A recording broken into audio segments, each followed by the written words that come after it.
And that was like, it's probably in the book, it was right, but then people wrote into it what was not from it, right? when did that happen? Throughout, I mean, if you look at even in the 1st century, 2nd century, 3rd century, you have manuscripts that contradict each other. Sure, yes. You guys, Muhammad writes about to follow the Muhammad doesn't write anything. He couldn't even read or write. Right. But in the Quran, it talks about to follow the people of the book, the Christians and the Jewish. So you actually, it's commanded for you guys to follow the people of the book as well. Let me take a look. I have the Quran with me.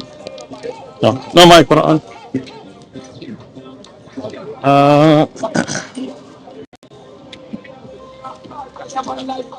I appreciate you asking the question though, right? So what does the Quran actually say? Do you have a Quran? What was that? Do you have a Quran? Everything's on Google, so I could easily ask. But you don't have one. I'll give you one as a gift. That's okay. I've actually read it before, so. Okay. So when the Quran says, and this is in Surah Al-Ma'idah, if you want to go look it up yourself, not just off of websites and stuff, actually read the book, right? It says, indeed we sent down the Torah in which there was guidance and light, and the prophets who submitted to it, to Allah, by judged for it by the Jews, right? So these were the people originally who were being spoken about is the people in the time of Moses, right? Then it continues that following in that tradition, we sent down Joseph or Jesus, the son of Mary, confirming that which came before it in the Torah, right? So again, so what is it telling you?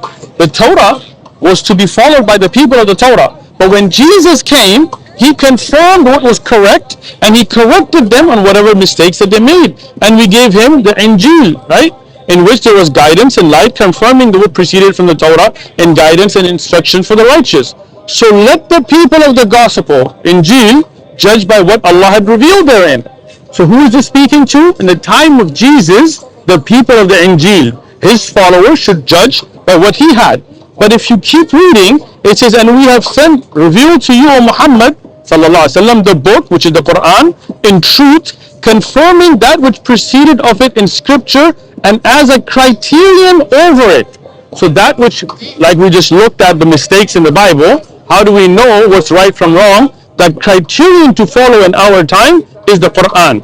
So you can't. What you're saying is that when that was like, in the book, it was right, but then people wrote into it what was not from it, right? When did that happen? Throughout, I mean, if you look at even in the 1st century, 2nd century, 3rd century, you have manuscripts that contradict each other. You have the King James that didn't come until 1611. Well, you have verses like 1 John. Not necessarily, actually, because okay. I mean, of course, like, if they're copying the manuscripts, right? Where's the there's going to be like the way that textual criticism works. Nice, Which I'm sure you've heard of the. I have, yeah. Have you read Bart Ehrman? Of course, yeah. All right, cool. So then you know that Bart Ehrman said that the earlier Bibles that we had have a staple figure of that kind of stuff. So I think but you read. When you look at all the manuscripts, though, right? You're able to composite all together where maybe the differences are from copying different testaments. But so you're able to compile the today in the Bible that we have in front of us. How do we still have errors then? I would say we don't have. But I just showed you. The 700 and I would say that's not an error. I would have to look at the context. But let me ask you then. Yeah. But Isaiah was 42 years old when he became king, and he reigned 1 year in Jerusalem. His mother's name was Athaliah, the granddaughter of Omri. How old was he? I know you have many examples. I see how old was he? We actually do have to go. But really appreciate your thoughts. I appreciate your thoughts. You've done your research. Yes, I've definitely read the Bible. Back and forth. Go and stuff. So it's easy to once you kind of have a script to be able to pinpoint. Well, it's not a script, but I do appreciate you. Thank you so much. Great conversation. What I would say is, when you go home today, just pray on it. Ask the one God, the God that Jesus prayed to. Pray to that God to guide me and you to the truth. Amen. And likewise as well. For sure, I will. And I do every night. I'll also add one more thing, because I think this is a staple figure of it. In Galatians 1, and I know whatever you think it's corrupt or whatever. Sure. But Jesus talks about even if an angel, if me or an angel comes to you and preaches a different gospel than this, let it be a curse, right? And Muhammad himself, as we know, that he had an encounter with an angel, and even from what I've heard, had thought it was like a demonic activity. No, he did not. But yeah, that's okay. What hadith did you read it in? I'd have to. Did you actually look at a book of hadith? But anyways, the story is that an angel came to him, right? And it's a different gospel than I read there. So I just Yeah, but that's the Bible is true in the first place, and he showed the mistake. Hold on. First thing is, let me just give you some sincere advice, right? Don't go on Islamophobic websites and read stuff, right? If you, I didn't go to listen. I think that's right. Do you think I read this from a Christian phobic website? It's a primary source. I'm also an apologist, most likely. Okay, now I'm going to tell you, when you go home, Google my name, Uthman Ibn Farooq story, okay?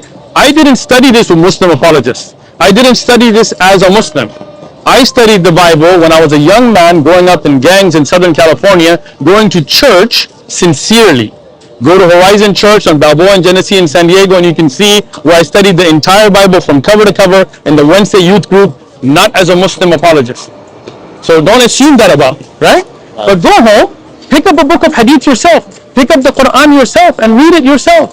See, right now you assume the Quran tells us to follow the Bible, but I just showed you that that's a lie, right? You're assuming that the hadith says something, but you've never looked at a book of hadith in person.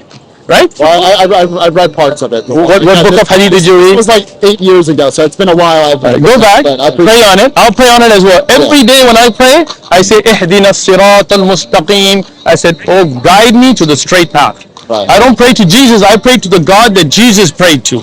Right? So pray to that God. If we seek him out, he'll reveal us himself. Excellent. Okay, guys. For example, when Jesus says, my God, who is he talking about?